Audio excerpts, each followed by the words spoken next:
씨 뿌리는 자의 비유로 알려져 있죠. 오늘 본문의 제목은 씨 뿌리는 자의 비유입니다. 이 말씀은 공관복음이 뭔지 아시죠? 마태, 마가, 누가복음, 요한복음 아니에요. 이 세 복음이 공관복음입니다. 공관복음에 다 기록되어져 있어요. 그런데 각각 다르게 기록되어져 있어요. 예를 들면 가장 긴 내용, 이 씨 뿌리는 비유의 내용이 가장 길게 기록된 것이 마가복음입니다. 가장 짧게 기록된 것은 누가복음이에요. 또 열매 맺는 것도 순서가 조금씩 달라요. 마태복음은 100배, 60배, 30배 이렇게 되어 있고요. 우리 마가복음은 30배, 60배, 100배죠. 역순이죠. 그리고 누가복음은 100배만 기록되어 있습니다. 또 이 씨에 대해서도 조금씩 다릅니다. 마태복음은 씨가 각각의 밭에, 4가지 밭에 떨어진 씨가 다 복수형이에요. 또 누가복음은 다 단수형이에요. 하나가 떨어졌다는 것이죠. 마가복음은 앞에 나오는 3개의 밭에는 단수형이 쓰여졌고 좋은 밭에는 복수형이 쓰여졌습니다. 각각 달라요. 왜 다를까요? 한 성령으로 다 같이 성령의 감동을 받아서 영감을 받아서 성경을 기록했는데 왜 마태, 마가, 누가복음이 서로 다를까요? 이유는 간단해요. 마태, 마가, 누가가 성경을 기록할 때 시간대별로 있는 순서대로 하나도 빠짐없이 기록한 것이 아니잖아요. 마태는 마태 나름대로 이 복음의 내용을 잘 설명하기 위해서 추려서 예수님께서 하신 모든 말씀을 다 적은 게 아니라 추려서 적은 거예요. 그러니까 마태가 쓴 글을 읽는 사람들은 누구냐면 기독교를 개종한 유대인들이 대부분이었어요. 그러니까 히브리 정서에 맞게 마태가 기록을 했어요. 마가는 개종한 이방인들을 대상으로 썼어요. 그러니까 이방인들이 히브리의 정서를 몰라요. 그러니까 사건 순으로 아주 간결하게 썼어요. 누가는 또 어떻게 썼죠? 누가복음 1장 3절과 4절에 보면 데오빌로 각하에게 써 보낸다라고 했죠. 데오빌로에게 복음의 내용을 설명하기 위해서 쓴 글이에요. 저자가 각각 다르고 받는 사람, 이 편지를 받는 사람, 복음서를 읽는 사람이 각각 달라요. 근데 쓰는 사람은 받는 사람, 읽는 사람이 쉽게 이해하도록 써야 되잖아요. 그러니까 다 똑같이 쓴 게 아니고 조금씩 다르게 썼다는 것이죠. 이 씨 뿌리는 자의 비유는 예수님께서 비유의 말씀하실 때 첫 번째로 하신 말씀이에요. 그래서 이 비유는 아주 중요해요. 예수님께서 직접 또 13절, 우리가 읽지 않았지만 4장 13절에 보면 이렇게 말씀하셨어요. 한번 보도록 하겠습니다. 또 이르시되 너희가 이 비유를 알지 못할진대 어떻게 모든 비유를 알겠느냐. 즉 이 비유를 알아야 다른 비유도 알 수 있다는 거예요. 그만큼 중요한 비유다라고 말씀해 주시는 것이죠. 그런데요, 안타깝게도 예수님께서 하신 비유들 중에서 어려운 비유 중에 하나예요. 제자들이 그래서 깨닫지를 못했어요. 그러자 예수님께서 이 비유를 직접 설명해 주셔요. 하나씩 설명해 주셔요. 그만큼 어려운 비유였고, 첫 번째이고 중요하지만 어려운 비유였고, 제자들은 설명해 주시는 예수님의 말씀을 들어야만 이해가 됐어요. 오늘날 우리도 마찬가지입니다. 이 비유를 그냥 쉽게 이해할 수 있는 비유는 아니에요. 하지만 제가 지난주에도 비유를 설명하면서 비유를 이해하려면 제일 먼저 핵심 주제를 알아야 된다라고 말씀을 드렸습니다. 이 비유도 마찬가지예요. 핵심 비유를 알면 조금 어렵지만 풀어나갈 수 있어요. 그러면 이 비유에서 핵심 주제는 무엇일까요? 저는 먼저 이 비유를 잘못 해석하는 2가지 예를 먼저 설명해 드리면서 핵심 주제를 같이 설명해 드리도록 하겠습니다. 먼저 첫 번째는 이 비유를 토양에 초점을 맞추어서 해석하는 것입니다. 그러면 이렇게 되겠죠. 당신의 마음의 밭은 어느 종류의 밭입니까? 길가의 밭입니까? 아니면 돌밭입니까? 가시떨기 밭입니까? 아니면 좋은 밭입니까? 이렇게 해석이 되어지는 거예요. 그러면 어떻게 합니까? 어떻게 됩니까? 우리는 어떻게 받습니까? 말씀을 받았는데 내 안에 감동이 없어. 그러니까 나는 돌밭인가 길가밭인가, 빨리 이 밭을 갈아엎어서 좋은 밭을 만들어야겠구나. 또 나는 말씀을 받았는데 은혜가 돼. 근데 교회 밖에 나가면서 세상에 살다 보면 말씀의 은혜는 어느 순간 다 잊어버리고 세상 살기에 바빠가지고, 그리고 돌아와 보니까 또 한 주일에서 주님 앞에 나오게 돼요. 나는 아무리 봐도 가시떨기 밭인 것 같아. 빨리 회개해야 할 텐데. 갈아엎어서 좋은 밭이 되어야 할 텐데. 이런 생각들은 전형적인 이 밭에다가 초점을 맞추어서 해석하는 것입니다. 근데 이 비유는 핵심이 밭이 아니에요. 밭이 아니라 뭐가 핵심일까요? 제목 그대로 씨 뿌리는 자가 핵심이에요. 씨 뿌리는 자가 핵심이고, 씨 뿌리는 자가 뿌린 그 씨앗이 핵심이에요. 우리가 핵심을 알지 못하면 전혀 다르게 해석할 수 있습니다. 두 번째로 잘못된 해석은 신천지라는 단체에서 해석하는 거예요. 신천지에서도 이 비유가 아주 중요해요. 그래서 이렇게 말합니다. 씨앗은 하나님의 말씀이다 라고 말합니다. 이것은 올바르게 해석한 거예요. 씨앗은 하나님의 말씀이 맞아요. 근데 그 다음부터가 문제예요. 이 씨를 예레미야 31장 27절에 있는 사람의 씨와 짐승의 씨가 나오는데, 이 씨와 짝 붙여버립니다. 같은 거라고 생각하는 거예요. 예레미야 31장 27절의 말씀을 제가 읽어드리겠습니다.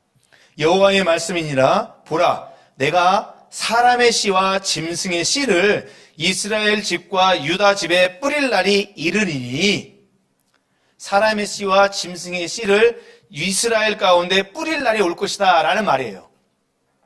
그러니까 이 씨 뿌린 자의 비유의 씨앗과 이 사람의 씨와 짐승의 씨를 같이 해석을 하는 거예요. 붙여버려요. 그래서 어떻게 되냐면, 사람의 씨는 인자니까 누가복음에서 인자는 예수님이잖아요. 그러니까 예수님이다. 그럼 사람의 씨는 무엇이냐? 사람의 씨는 요한계시록에 보면 뱀으로 등장해요. 근데 예수님께서 뱀들아, 독사의 자식들아 라고 욕한 그 대상들이 있죠. 서기관과 바리새인들. 그들이 바로 짐승의 씨앗들이다. 그들이 하나님의 복음의 말씀을 잘못 가르쳐서 이스라엘이 잘못 알고 있었다라는 거예요. 또 이 대목은 또 맞아요. 이 대목은 또 맞아요. 그러면서 뭐라고 말하냐면, 가라지의 비유가 나오잖아요. 가라지의 비유에서 좋은 씨와 나쁜 가라지의 씨가 있는데, 예수님의 초림, 예수님께서 처음 이 세상에 오셨을 때 가라지의 비유가 이제 이루어졌고, 이제 자신들의 교주인 재림 예수가 가라지의 비유의 심판의 때에 그 심판을 감당하게 되고 성취하게 될 것이다 라고 가르칩니다. 근데 전혀 잘못됐죠. 어디서부터 잘못됐습니까?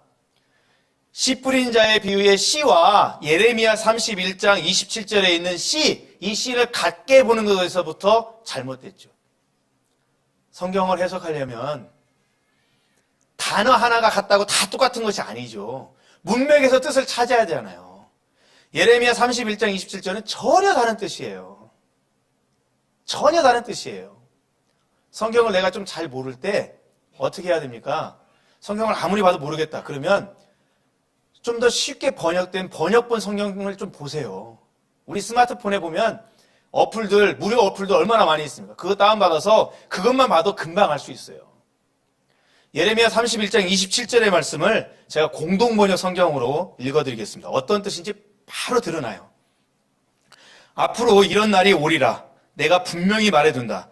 이스라엘 가문과 유다 가문을 사람이나 짐승 할 것 없이 씨를 뿌려 농사 짓듯이 불어나게 하리라. 28절. 이전에는 자나깨나 이 백성을 뽑고 부수고 허물고 멸하고 해치기만 하였으나 이제는 눈을 똑바로 뜨고 세우며 심어주리라. 이는 내 말이라. 어김이 없다. 예레미야의 말씀은 뭘 의미합니까? 하나님께서 범죄한 이스라엘을 치셨어요. 이 백성을 뽑고 부수고 허물고 해치기만 했다. 하나님께서 범죄한 이스라엘, 회개하지 않는 이스라엘 치셨어요. 그 치신 것이 뭡니까? 바벨론 포로를 당했잖아요. 멸망당하잖아요. 아수르에 멸망당하고. 하지만 하나님께서 이제는 어떻게 하겠다는 겁니까? 이제는 눈을 뜨고 그것을 세워주겠다. 이스라엘을 세워주겠다. 회복시켜주겠다. 이거예요. 그래서 28절에 27절에 사람이나 짐승이 날 것 없이 씨를 뿌려 농사짓듯 불어나겠다는 것은 이스라엘을 다시 예전처럼 회복시켜주겠다. 다윗의 때와 같이 다시 회복시켜주겠다. 이걸 말씀하는 거예요. 하지만 오늘 본문에 있는 씨 뿌린 자의 비유는 전혀 다른 내용이죠. 이스라엘의 회복을 얘기하는 게 아니라 하나님의 나라를 설명하는 것이잖아요. 그러니까 다른 말씀인데 씨라는 단어에 집착해서 같은 단어니까 붙여버려서 해석하니까 그런가 하고 넘어가 버리는 거죠. 예수님께서 하신 말씀 중에 3분의 1이 비유라고 있습니다. 이 비유를 해석하려면 핵심 주제만 알면 쉽게 풀린다고 했어요. 예수님의 비유는 하나님의 나라와 관련된 것이에요. 하나님의 나라와 관련해서 해석해 나가면 되는 거예요. 오늘 우리가 읽은 이 비유, 씨 뿌린 자의 비유도 하나님의 나라와 관련지어서 해석하면 정확한 해석이 되어집니다. 4장 11절 말씀 볼까요? 4장 11절 말씀. 이르시되 하나님 나라의 비밀을 너희에게는 주었으나 외인에게는 모든 것을 비유로 하나니. 하나님 나라에 관련된 것을 비유로 말씀해 주시겠다라고 하는 거잖아요. 그러니까 이 씨 뿌린 자의 비유도 하나님의 나라와 관련된 거예요. 30절 말씀 한번 보세요. 또 4장 30절도 또다시 반복하면서 이렇게 말합니다. 또 이르시되, 반복되고 있죠. 또 이르시되 우리가 하나님의 나라를 어떻게 비교하며 또 무슨 비유로 나타낼까? 하나님의 나라예요. 비유는, 예수님께서 하신 비유는 하나님의 나라예요. 제가 고등학교 다닐 때 시험을 볼 때 모르는 문제가 나오면 3번을 찍으라고 그랬어요. 다 맞는 건 아니더라고요. 하지만 하나님 성경에 나오는 비유의 이야기가 나올 때 우리가 탁 찍어야 할 것이 있어요. 뭘 찍어야 된다고요? 하나님의 나라. 맞습니다. 맞아요.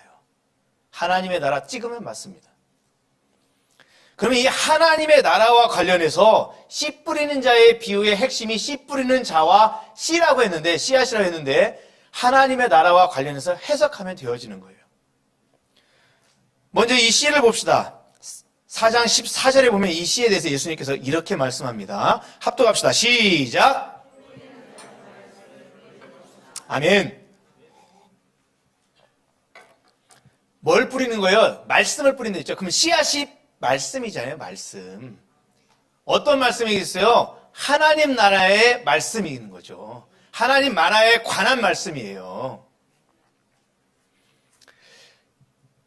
또 이 마태복음 13장 19절에도 이것과 관련해서 이렇게 기록하고 있습니다. 아무나 천국 말씀을 듣고 깨닫지 못할 때는 악한 자가 와서 그 마음에 뿌려진 것을 빼앗나니 이는 곧 길가에 뿌려진 자요. 길가에 뿌려진 자라고 하면서 뭐라고 설명합니까? 어떤 씨앗이 뿌려졌다고요? 천국 말씀을 듣고. 그러니까 이 씨앗은 하나님 나라의 말씀이라는 거예요. 근데 이 씨앗을 예레미야서에 있는 짐승의 씨와 사람의 씨, 이것으로 비교하면 전혀 다르죠. 전혀 다르잖아요. 그러면 이 하나님 나라의 씨앗을 뿌리는 사람은 누구예요? 예수님이죠. 예수님께서 이 세상에 오셔서, 이제 성탄절 얼마 안 남지 않았지만 예수님께서 이 세상에 오셔서 공생애를 시작할 때 첫 번째 하신 말씀이 뭐예요? 회개하라, 천국이 가까웠느니라. 하나님의 나라가 가까웠다. 하나님의 나라에 대해서 선포하는 분이 바로 예수님이잖아요. 예수님을 씨 뿌린 자고 예수님이 전하는 말씀은 이 씨앗이 되어지는 거예요. 그래서 예수님은 이 세상에 오셔서 하나님의 나라를 선포하고 다니시는 거예요. 그러면 밭은 무엇입니까? 밭은 이 천국 복음, 하나님 나라의 복음을 듣는 사람들의 반응이에요. 쉽게 말하면 우리가 예배 시간에 은혜 받는 그걸 척도를 나타내는 것이 아니라 우리가 밖에 나가서 하나님 나라의 복음을 선포할 때 불신자들이 그 복음에 대해서 반응하는 것, 그것과 같은 거예요. 유대인들은 이 복음의 말씀을 어떻게 반응했습니까?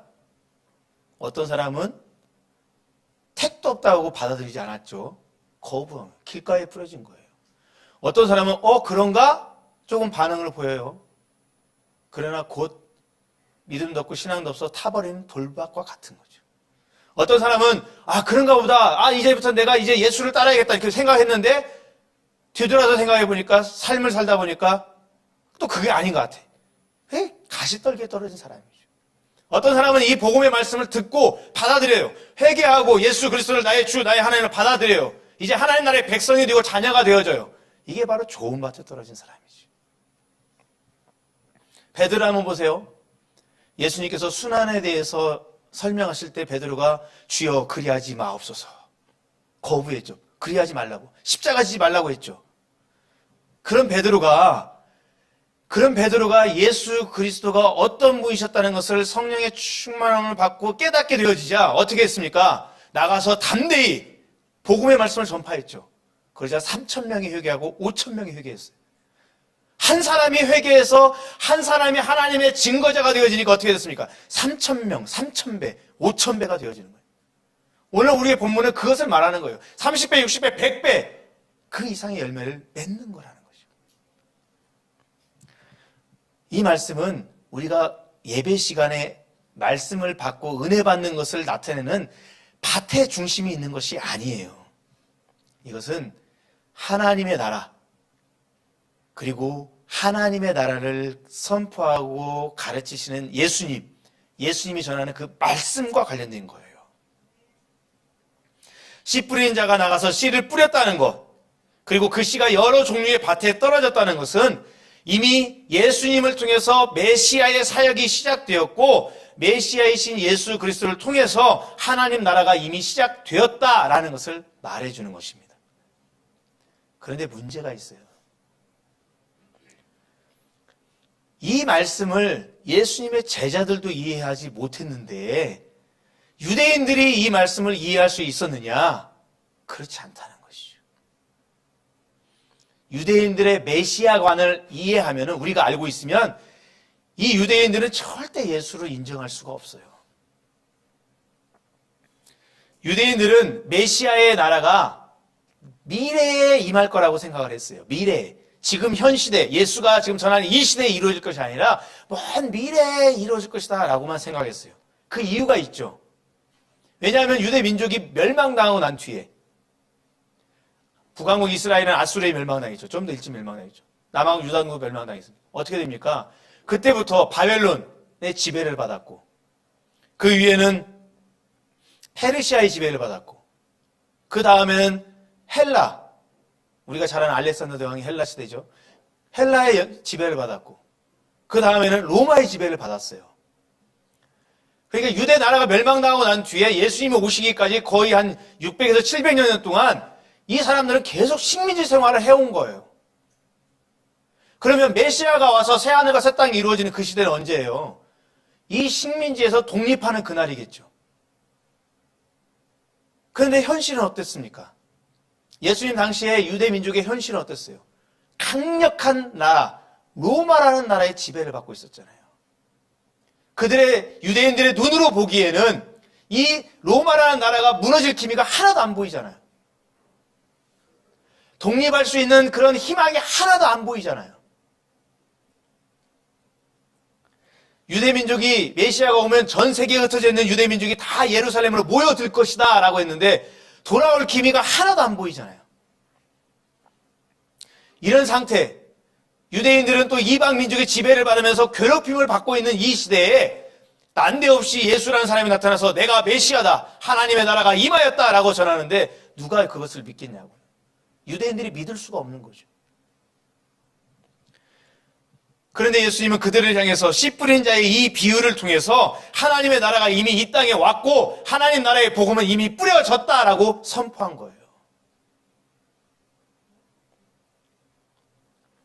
예수님의 사역, 예수님의 이 사역, 복음 사역, 메시아 사역은 이미 뿌려졌는데 그 사역이 어떤 사람에게는 거부당하고 어떤 사람은 이해하지 못하고 어떤 사람은 뒤돌아서고 어떤 사람은 받아들이게 될 것이다 라고 설명해 준 거예요. 근데 유대인들의 입장에서는 이게 이해가 안 되죠. 메시아가 오면 독립이 되어지고 흩어진 유대인들이 다 모여들고 우리 모두가 다 기쁨과 영광으로 호산나 호산나 하면서 찬양하고 그렇게 기쁨으로 메시아를 받아들일 텐데 어떤 사람은 하나님의 나라에 대한 이 메시지, 메시아의 메시지를 거부한다? 어떤 사람은 받아들였다가 잃어버린다? 그리고 어떤 사람은 받아들인다? 이게 이해되지 않는 거예요. 메시아가 왔으면 다 받아들여야 되는데 왜 누구는 배척하고 왜 누구는 받아들이지 못하느냐? 이게 이해가 안 된다라는 것이에요. 유대인의 입장에서는요, 메시아는 영광 중에 강력한 왕으로 오시는 분이에요. 그런데 이런 메시아가 고난받는다? 이해할 수 없어요. 받아들일 수가 없는 거예요. 그런데요, 성경은 이 땅에 메시아로 오시는 그리스도가 고난받을 것을 예언하고 있잖아요. 이 땅에 메시아가 올 터인데 그 메시아는 고난받는 종의 모습으로 오실 것이다. 예언하고 있잖아요. 우리 성경을 찾아보겠습니다. 이사야서 53장 2절입니다. 우리 한번 다 찾아보시기 바랍니다. 구약성경 1033면, 1032면, 이사야서 53장 2절부터 보도록 하겠습니다. 2절부터 10절까지의 말씀인데요. 제가 쭉 읽어가겠습니다. 우리 성도님들은 눈으로 따라 읽으시며 마음으로 받으시기 바랍니다. 고난받는 메시아에 대해서 설명된 말씀입니다. 그는 주 앞에서 자라나기를 연한 순 같고 마른 땅에서 나온 뿌리 같아서 고운 모양도 없고 풍채도 없은즉 우리가 보기에 흠모할 만한 아름다운 것이 없도다. 그는 멸시를 받아 사람들에게 버림을 받았으며 간고를 많이 겪었으며 질고를 아는 자라. 마치 사람들이 그에게서 얼굴을 가리는 것 같이 멸시를 당하였고 우리도 그를 귀히 여기지 아니하였도다. 그는 실로 우리의 질고를 지고 우리의 슬픔을 당하였거늘 우리는 생각하기를 그는 징벌을 받아 하나님께 맞으며 고난을 당한다 하였노라. 그가 찔림은 우리의 허물 때문이요 그가 상함은 우리의 죄악 때문이라. 그가 징계를 받음으로 우리는 평화를 누리고 그가 채찍에 맞음으로 우리는 나음을 받았도다. 우리는 다 양 같아서 그릇 행하여 각기 제 길로 갔거늘 여호와께서는 우리 모두의 죄악을 그에게 담당시키셨도다.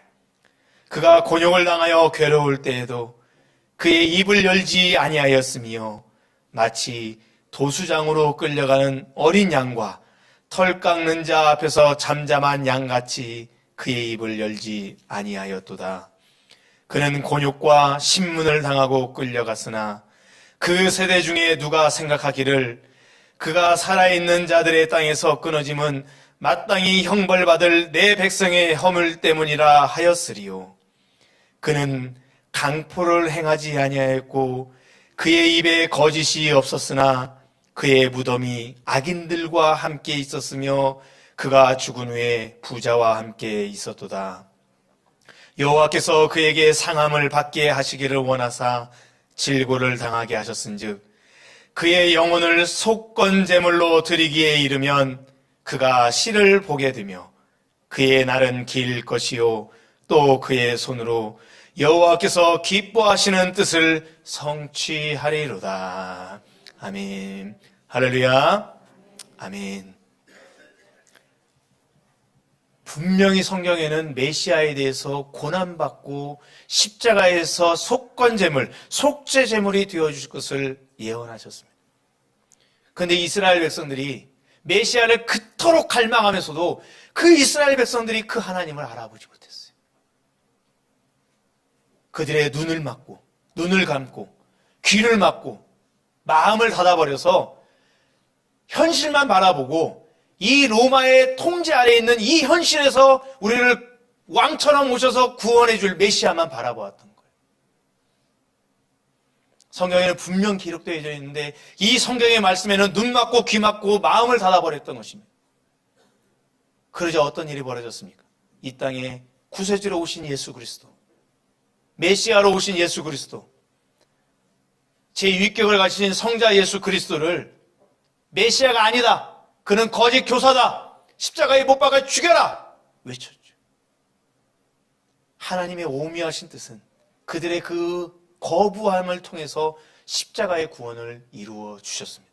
이것이 바로 오묘함이죠. 우리도 같은 실수를 범해서는 안 되겠습니다.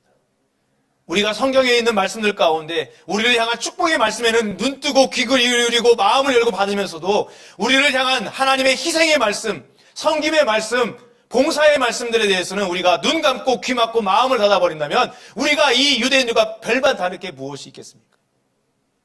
내가 예수를 믿고 구원함을 받았고 이제는 내가 예수를 본받는 자 되겠습니다. 하나님을 따라가는 자 되겠습니다. 이제는 내 십자가를 지고 내 사명을 짊어지고 주 예수 그리스도를 따라 하나님이 원하신 그 길을 가겠습니다 라고 다짐한 거듭난 그리스도인이라면 당연히 축복의 말씀과 함께 섬김의 말씀, 희생의 말씀, 봉사의 말씀을 아멘으로 받아야 될 줄로 믿습니다.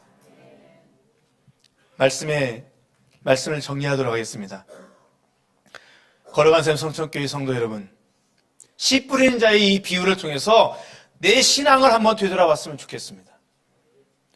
나는 과연 메시아이신 예수 그리스도를 믿고 하나님 나라의 백성이 되어졌는데 나는 과연 몇 배나 열매를 맺고 있는가? 100배의 열매를 맺고 있습니까? 너무 많나요? 60배는 맺고 있습니까? 30배는 어떻습니까? 10배를 맺었습니까? 아니면 나 한 사람으로 그냥 머물러 있습니까?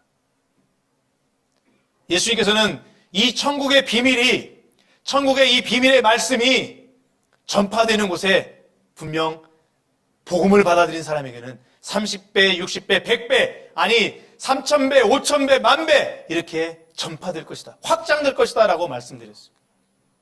그렇다면 나를 통해서 이 복음의 확장이 이루어져야 할 것입니다. 우리 성천교회를 통해서 이 복음의 확장이 이루어져야 할 것입니다. 예수님께서는 바로 그것을 지금 말씀하고 있는 것입니다. 우리 시간 같이 기도합시다. 내 신앙을 점검하면서 같이 기도합시다. 만약 내 삶에 열매를 맺지 못하고 있다면 하나님 나에게도 복음의 열매들을 허락해달라고, 내 신앙이 진짜 부족하다면 하나님 나를 통해 100배, 1000배, 10,000배의 복음의 열매를 맺게 해달라고 우리 하나님께 도움을 요청합시다. 그리고 기도합시다.